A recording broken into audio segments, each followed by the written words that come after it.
Another man who needs no introduction to this audience, a fellow Iowan, individual who has a very, very formidable platform at WHO and who has used it to great effect.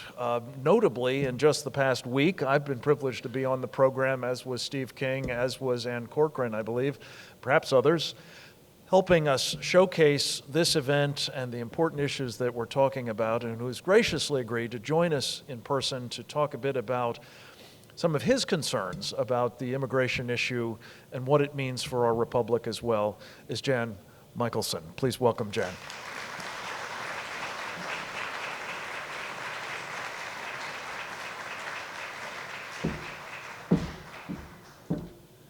I don't know about you, but what I've heard so far has been extremely important and interesting. The last presentation is eye-opening. I intend to see if I can pursue your expertise as soon as I can. Mark Twain once said, "It's not what you know that gets you in trouble. It's what you know for sure that just ain't so."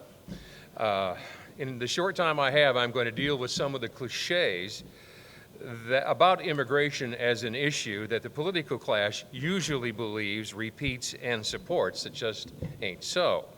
First one, if somebody's born in the United States, they're automatically a U.S. citizen under the 14th Amendment, which says, all persons born of naturalized in the United States and subject to the jurisdiction thereof are hereby declared to be citizens of the United States. Well, that sounds like if you're born here, you're a citizen, right?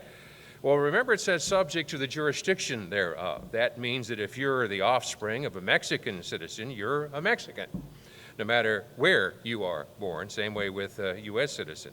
The political class intentionally distorts this and then bills us billions and billions of dollars on the basis of this. The 14th Amendment, the fellow who wrote it, Jacob Howard, Senator Jacob Howard, said the purpose was to make citizens of former slaves. And that's it. In debates on the 14th Amendment, Senator Jacob Howard said, "This amendment, which I have offered, is simply declaratory of what I regard as the law of the land already, that every person born within the limits of the United States and subject to their jurisdiction by virtue of natural law and national law is a citizen of the United States. They will not," he said, this is Jacob Howard in the debates in the U.S. Senate defining what the 14th Amendment says, "they will not, of course, include persons born in the United States who are foreigners." So, the original intent, without even looking very hard, completely blows birthright citizenship out of the water. To fix the current practice, the Constitution does not have to be amended, as some of our own pundits say. The only necessary thing to stop the current birthright citizenship practice is for the Congress to pass a law saying, nothing in the Constitution shall be interpreted to entitle birthright citizenship, and the court shall have no jurisdiction to decide. Otherwise, period and done. Cliché number two, the Constitution demands the children of illegals are entitled to a free public education. The Constitution? Where? Well, the educrats will tell you the Equal Protection Clause of the 14th Amendment demands equal access to public education. In the early 80s, it was Texas taxpayers, notice they were paying the bills of thousands of Mexican kids in the public school system. They passed a law to prevent it. The ACLU, the NEA, La Raza, and other open borders activists sued Texas. The Supreme Court ruled in '82, 5-4 vote, that Mexican kids had a 14th Amendment right to a free Texas public school education. So Mexicans came flooding across the border into the school system. And if you look at the Iowa Department of Education's website, you'll see that the Iowa educrats point to Plyler, that case from the 80s, as the, quote, law of the land, requiring Iowa taxpayers to educate the children of illegals everywhere, right here. Every year it costs almost $200 million for the Iowa taxpayers to do that, and coincidentally, that's about the same amount of money raised and spent by the Iowa's new gas tax. I tried to make that correlation clear, but it didn't seem to go very far. Well, so what's the answer to this? Well, at the time, Justice Warren Burger, joined by Rehnquist and White and O'Connor, nailed it. They wrote, "In an effort to become an omnipotent problem solver, the court distorts our constitutional function, and illegal aliens have no right whatsoever to be here, and the states may reasonably and constitutionally elect not to provide them with government service at the expense of those who were lawfully in the state." That's the minority view. It was the 4 view, but that's exactly, it was 5-4 then, and then it involved the Texas schools, not Iowa schools. But if ever a case existed for a challenge, or a 10th Amendment challenge, or simple nullification, it's Plyler. It's cost you and the rest of Iowa taxpayers millions upon millions of dollars, and around the country you can pump that into the billions based upon the so-called precedent or the law of Plyler. Well, here's another myth or cliche. Well, if the Supreme Court's spoken, then their opinion is the law of the land. Well, this is an example of the tyranny of the status quo. When pundits refer to Plyler as law, they're telling you their philosophy. They're not telling you something that's real or constitutional. Activists want court decisions to be law because they know they can by judicial or court fiat, get done what they could never, ever get done through popular vote or through representative vote. So what's the answer? To recognize that judges don't make law. You have to be a Harvard law grad to actually believe that. Opinions of the Supreme Court aren't law. Article 6, Section 2 of the U.S. Constitution lists 3 things as the supreme law of the land. First off, the Constitution itself. And second, the laws of the United States, which shall be made in pursuant of the Constitution. And then all treaties, which shall be made under the authority of the United States. Those are part of the supreme law of the land. And you'll search in vain looking through the Constitution to find court opinions listed as law. Therefore, if court tries to make law, the legislative branch is duty-bound to say, no, you do not. And we will overrule you by majority vote. And then, if we're feeling particularly feisty, we'll remove your appellate jurisdiction to rehear the case or anything like it. Remove their jurisdiction? Only a bunch of right-wing wackadoodles would think that the legislature could do that. Well, let me recommend some homework for you. Do a Google search for the Affordable Care Act. That's Obamacare. Download the PDF of Obamacare. And then do a search in Obamacare for judicial review. Just that phrase, judicial review. And up will pop up on 18 separate occasions, not subject to judicial review. Obamacare and the left-wing wackadoodles said they understand the Constitution. They know that the legislative branch can limit the appellate jurisdiction of the courts. If they understand how to do this, why don't we? Well, so we should and we can. Well, as you heard Ann Corcoran, the U.S. State Department has an incestuous relationship with the UN when it comes to importing Muslim refugees. And by the way, as an aside, just yesterday I was looking at some of the Iowa legislators' last-minute efforts to add things paid for under the new budget, and there's a whole new section on funding and organizing refugees here in the state of Iowa. They didn't have a dollar figure on it, but it's another entitlement program to keep the scam going. When that relationship is questioned, that is, the UN and the United States, The refugee advocates will claim that under the UN treaty, it's the jurisdiction of the UN which predominates because that's a treaty. Our response should be the Latin phrase, bull hockey, and slam the door on that argument. They will claim that treaties become law along with the Constitution itself. Even overwriting the Constitution becomes the supreme law of the land, which trumps even congressional oversight, and even can amend the Bill of Rights with a treaty. This is total rubbish. It is true that treaties become the supreme law of the land. The guys who wrote it, however, said, for instance, Hamilton said, treaties are not rules prescribed by the sovereign to the subject, but agreements between sovereign and sovereign. The only constitutional exception to the power of making treaties is they shall not change the Constitution. Jefferson said, if the treaty-making power is boundless, then we have no Constitution.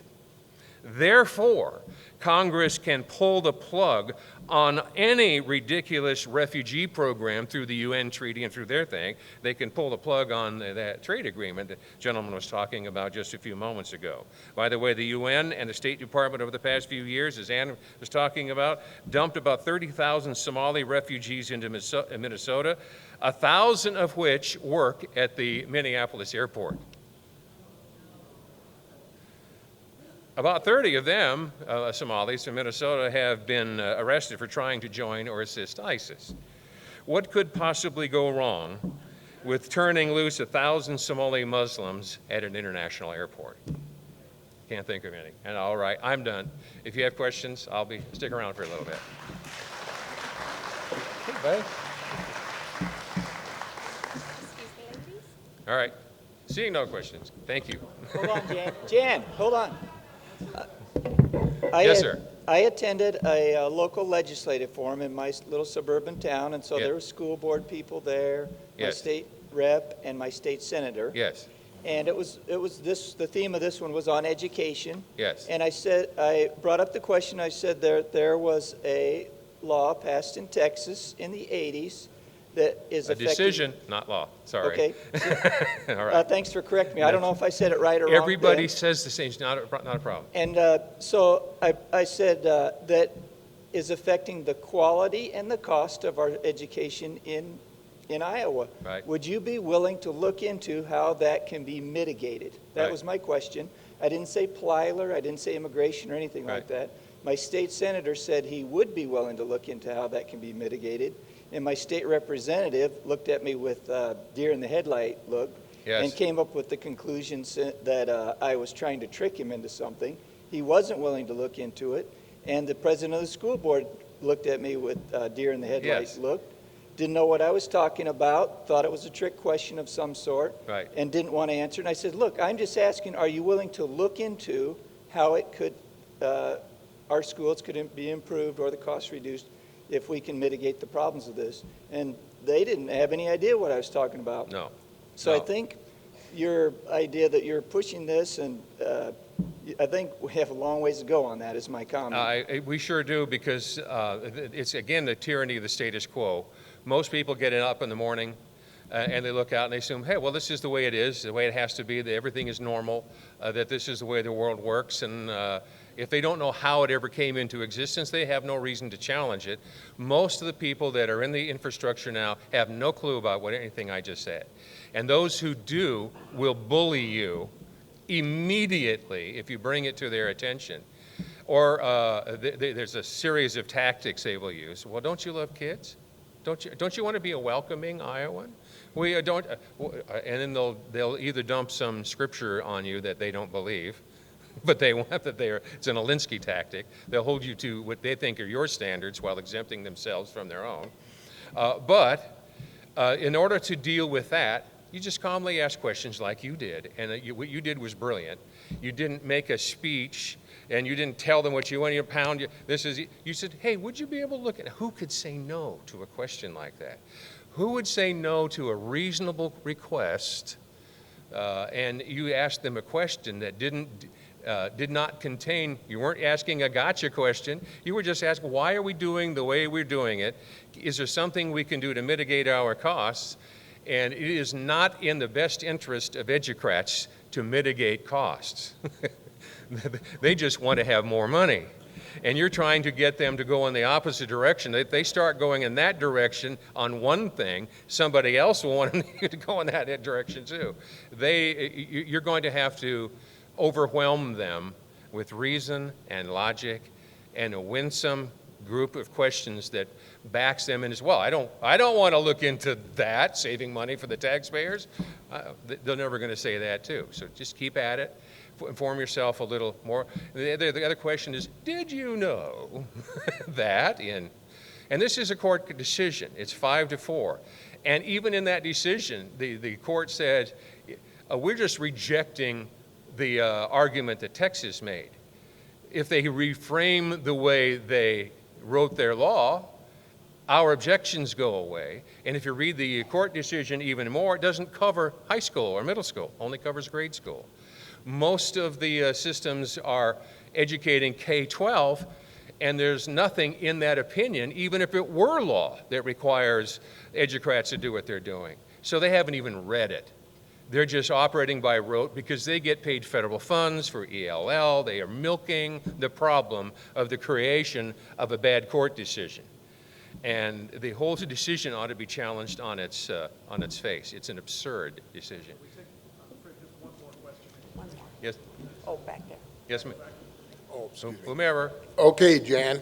One of the things that I've offered to many school districts, I work in a 5-state area, generally for schools, cities, and municipalities. We generally offer to the high school a complete free constitutions. I buy them by the thousands, and I try to give them away. I will tell you that any school district that has more than 500 students have always rejected our offer to supply a constitution to the senior class, junior, senior class, or government classes. The hostility towards rule of law is on the second generation now, maybe even more, but it's the Nancy Pelosi effect. Somebody asked her, where in the Constitution does it authorize Obamacare?